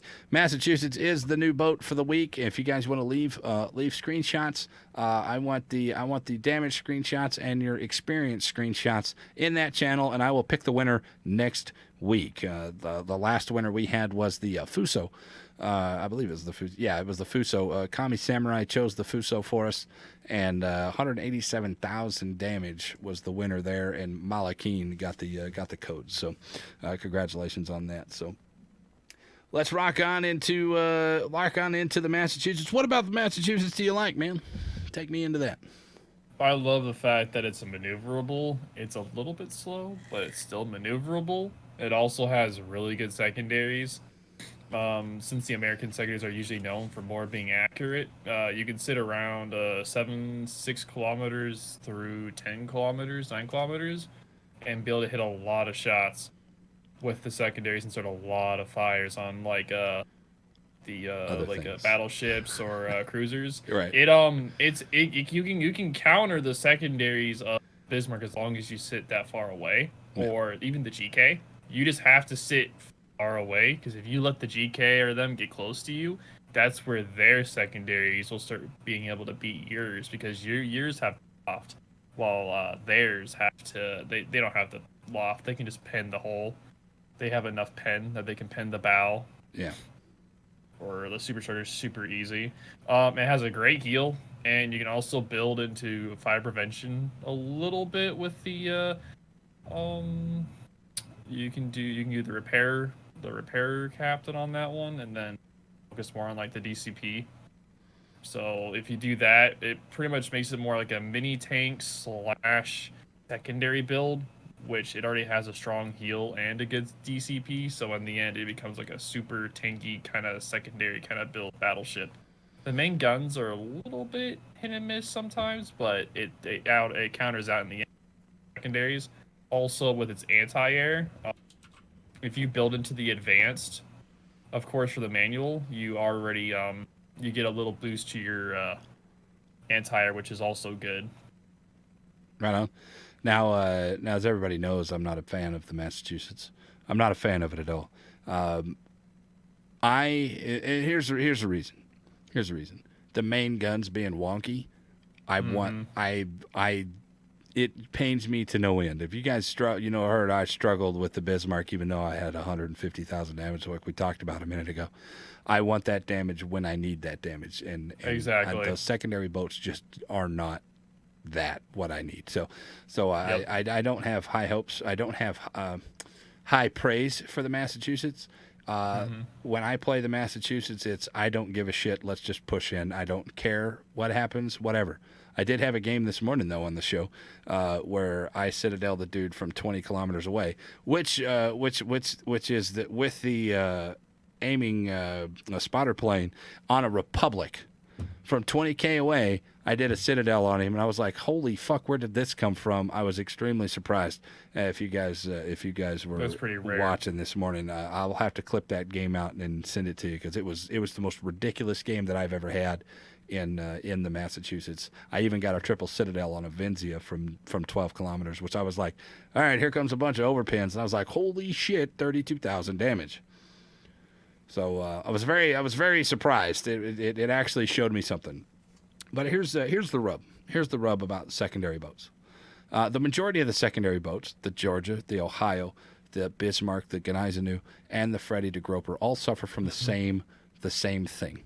They only have 2 guns per turret, so there's less margin for error. This is what makes the Massachusetts superior to every other secondary boat up until the GK, because the GK it's just a monster with the 420s, and you have 12 guns as opposed to 9 guns on the Massachusetts. And as good as the Georgia and the Ohio are, they just not good enough because of that RNG factor. So take out those boats, Massachusetts, GK's first, Massachusetts is a very, very close second, and then I don't know, fucking roll a crapshoot for whatever else you want to put in your rankings. But overall, Massachusetts is a pretty good boat. I just don't like the guns. Yep, same. So there you go. That is it, boys. Are you ready for the Q&A session, man? Yup. All right, the Q&A session, guys. It's the last chance here to get the questions out there. Graf Zeppelin is the best secondary ship. Drop the mic. Did you experience any of the Graf Zeppelins while you were playing the 1v1s? I did like a few times, not too much though. Yeah, they were interesting. All right, so Dark Edge asks Sir Venom, what is PR rating? Basically, it's personal rating. It's a fictitious number that people made up to make themselves feel better. Is basically what it is. There's no basis if you have a good PR, are you a good player? It is a very boosted stat because you can go out there and lose all your games, but still have a ridiculous amount of farm damage, and you're at the tippity top. So take that with a grain of salt. What do you think about PR? It's pretty much the same thing like World of Tanks. It can easily be boosted. Yeah, absolutely. Let's see. Dark Edge also asked, don't forget the British heavy cruisers. The British heavy cruisers are in testing right now. I have no desire to play those. I'll play them when they come out. I'd have no desire to test them. Yep, neither do I. And so I have not been testing them. Are they good? From what I've played, the tier 10 is pretty fantastic. I really enjoyed the tier 10. I haven't played any of the others because I really don't care. What do you think? Do you give a shit about them? The tier 10 one's definitely tanky. I fought it like once. Yeah. And it was extremely tanky, but other than that, I'm not really interested. From what I've seen, a lot of the me, Jace, and a couple of other guys were sitting there talking to me about it, and they said that the tier 6 one, the London, I believe, is pretty badass too. But overall, meh. I'll play them when they come out, and I don't want to play them before then. Dark Edge says, I got my Puerto Rico today. So congratulations on that. Hell yeah, dude. Good job. Hell yeah. Dane Todika says, yeah, I did that on 2 accounts. I did the 4 directives and 2 boosters. Danny Todika getting his Puerto Rico on 2 different accounts. And surviving the fires down in Australia. Man, that's some crazy shit right there. Real Callum says, dude, 12 million acres is what they said that the damage is in nuts. It's insane. And I if you guys are out there and y'all are in Australia or down under or whatever, do 2 things for me. Number 1, be safe. And number 2, please don't try to swim to Tasmania because you ain't gonna like it. Real Callum says, I just returned from a break from the game and did not have time to grind, so I spent the 35,000 doubloons. Well, he has the money for it. So Hell yeah. Hey. Hell yeah, he's a good dude, man. Been in the channel for a long time. Mo Like It says, we know about the complaints. I still want to complain about the Belfast and how overpowered the Belfast is. Yep. Belfast is pretty powerful, not going to lie. Yep. GMC Yukon says, I seen 2 guys on the honor list this morning for the Puerto Rico. Have you? There's 2 people on the honor list for the Puerto Rico? Damn, man, I didn't think anybody was going to get on that thing, or very few people. I think maybe you'll see maybe 2 more people on that list before the next couple of days is over. But that's about it. Yeah. Deanna Dress says, I was in a game and DD was 2 boats linked from the cap and refused to get into it. Stopped the cap, and of course we lost. I'm assuming he's talking about rank season. You have that all the time.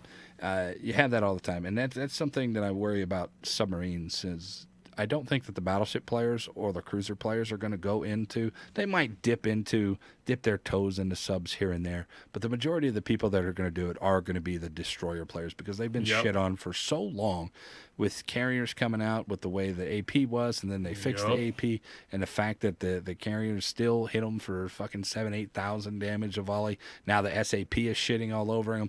I think the DD players are going to be like, man, I'm so frustrated playing this. I've got to try something else. So when those do come out, exactly. I think we're going to see a massive lack of destroyers in the future. Why do you think that is, man? Why do you think that they're shitting all over this one class so much, or do you think that they're? I don't think that they're doing it on purpose. Don't get me wrong, but what are your thoughts on this? I really don't know. The DDs are something that I enjoy as only the Club Air, but the Club Air is almost impossible to play when you're fighting a CV. Like, the midway can take off 10k off of it a hit. If it does a full rocket salvo on it, it's ridiculous. Yeah. It's pretty outrageous. And you know, the simple easy answer for people when you start to complain about it, well, just dodge.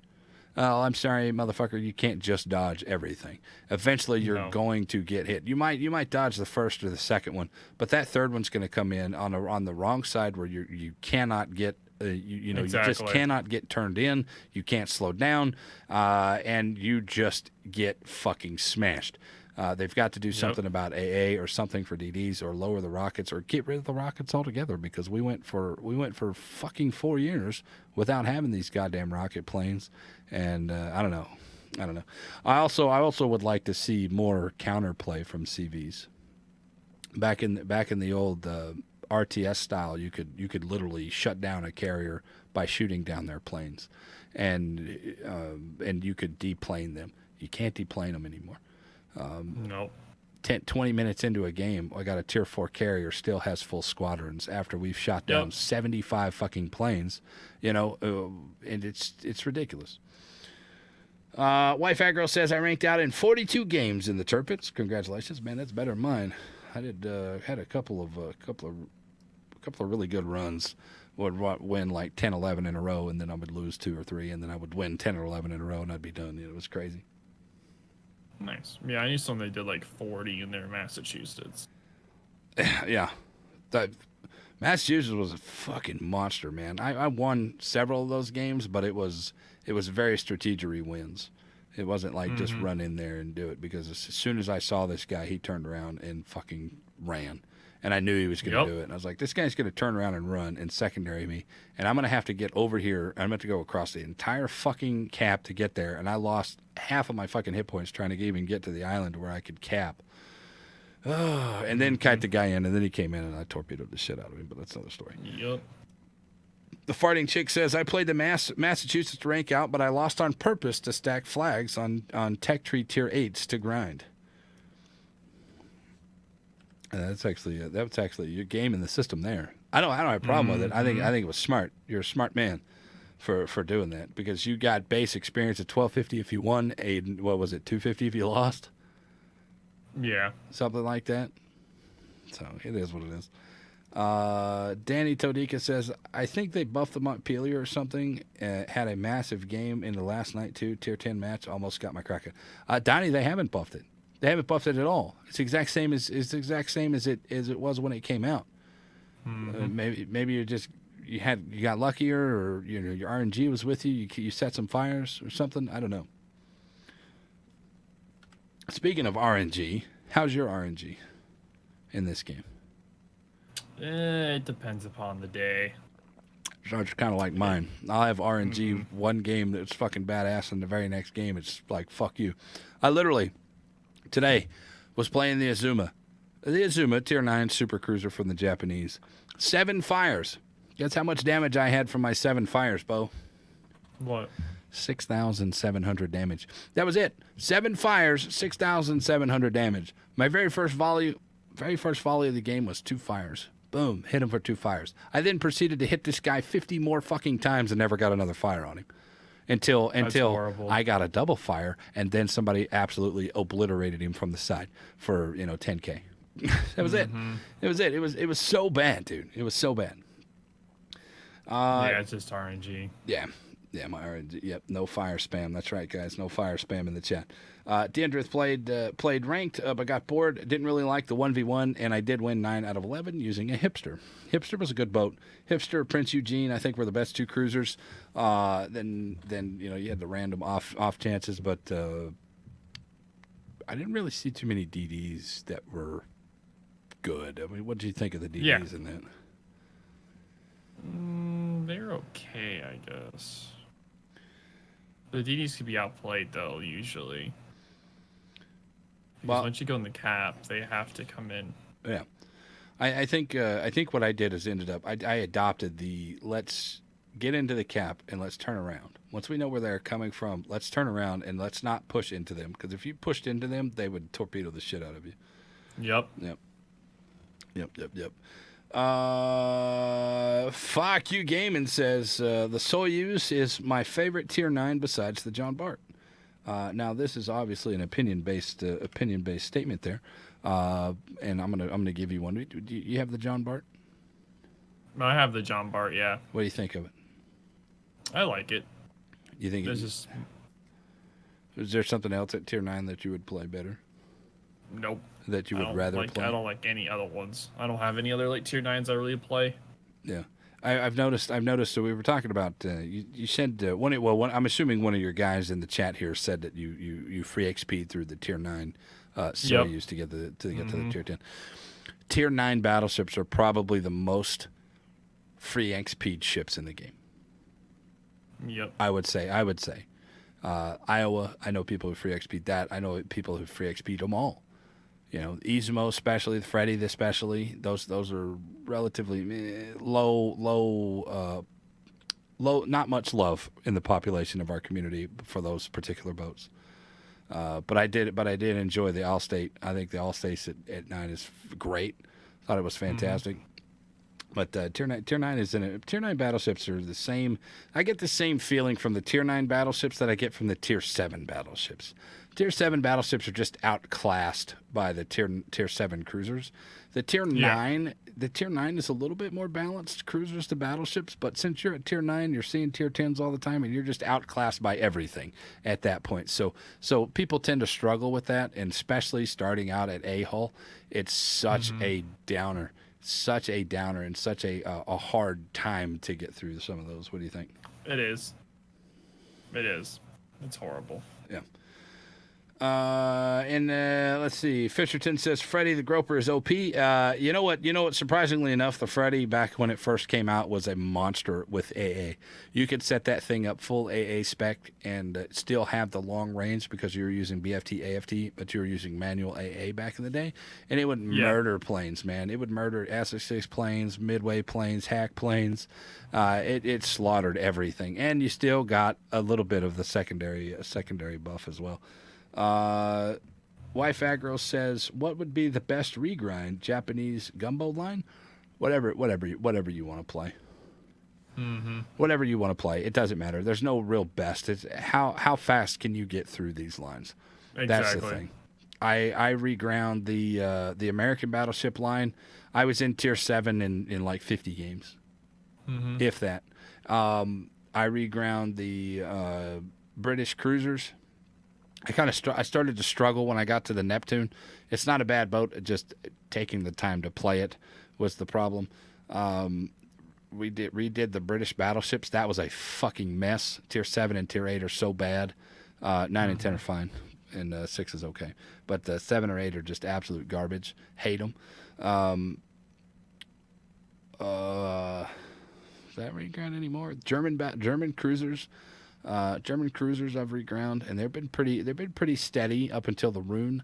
The Rune's HE is just trash, and its AP is okay, and you still get that same hipper feel where you just randomly take random damage all the time. You'll be like, okay, guys, I'm perfectly angled here. He's gonna bounce, and guess what? Boom, here's the Citadel. So it's really weird, but it's worth it. Hindenburg's way good, so. There you go. But when you do regrind, it's completely 100% your opinion here. But I took the Colbert first. I love that. I love the Atlanta style play that the Colbert has. That one. You got that one? No, I want. You want that one? You want that one over the Ohio? Yep. Yeah, I'm gonna get the Ohio eventually, and I'm slowly working my way up to it. But I'm not. It's not priority for me. So I was definitely happy to get the Colbert first. I would rather stick a needle in my eye than even play a game in the Gneisenau. There you go. Me too. What chat is he reading? Oh, Pro John. This is the Q&A session. I asked people earlier if they would ask us questions, and this is the part where I answer said questions. What about Tier 9 destroyers? Tier 9 destroyers are in a good place. Do you like Tier 9 destroyers? Or do you play a lot of DDs at all? Other than the Kleber? No. I have the Mogador still. Yeah. But other than that, really, no. All right. In my opinion, Tier 9 has a very good selection of DDs. They do a lot of really different things. My personal favorite in there is the Z46. I think it's going to be not a high on anybody's list, the 46, but I love it. And when Tier 9 rank comes around, that's my boat of choice. Jutland is still probably the strongest at the tier, just based on pure badassness. It's the Jutland. Fletcher's still pretty strong, even after all these years. Benham's just a troll. Benham for ranked is the worst boat that you could fucking take for a tier 9 rank season, so don't let anybody fucking lie to you and tell you that it is. Because you can't defend yourself against another CV or another DD.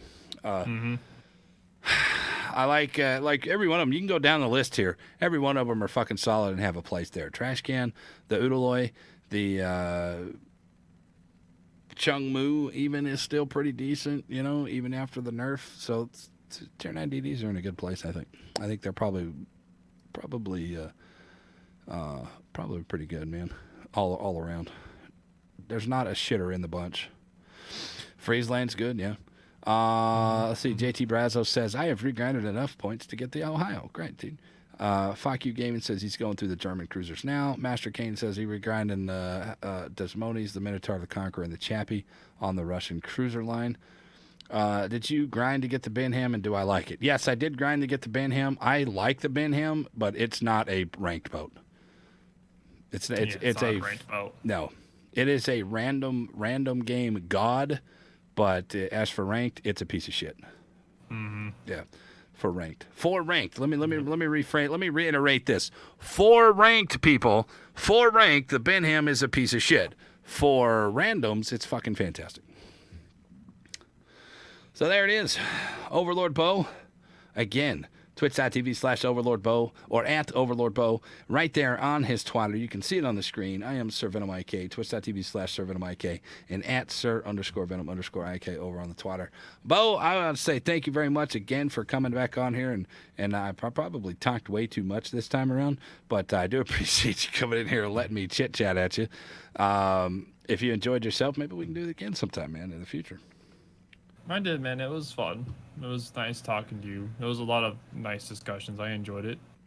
Yeah, and that's kind of what we want, man. We don't want. I personally don't want to be just like, okay, I'm going to dictate this, and this is the way that you guys have to do it. But if we can have a good conversation, an educated, logical conversation, then, fucking hashtag change my fucking mind.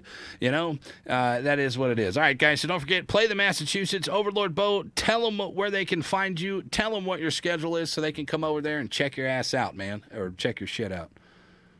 You can just find me on Twitch, Overlord Bow, and I stream every day, 5:30 p.m. Eastern time. And that's pretty much it. I don't have a YouTube or anything, so. Yep. That's it. It's 5:30 Eastern time. 5:30 Eastern time. Is there question marks on the ending time, or do you have a set ending time or anything? Nope. Just question marks when I end. Usually it's around midnight or 2 in the morning. And you're on the Eastern Coast. Okay. All right, there you go, boys. That is what we got. That's all I got for you. Thank you guys very much for joining us here. And again, Overlord Bow, guys, go check him out. Go check out his Twitch. Go check out his Twitter. Follow him up and go in there and say hi. And I also we have to say one more thing. He's got the fucking he's got Saitama on his goddamn wall, so he can't be all that bad. Although on the conversely, he has Master Chief on his deal on his wall, so may it well fuck him then. All right. not a Halo fan, but I do agree with the One Punch Man. That show is amazing. I love you guys. Thank you very much for watching. Episode 41 is now in the books. We will return next week with my man Mijash. Mijash will come on and we'll talk about some other things, whatever's happening between now and then.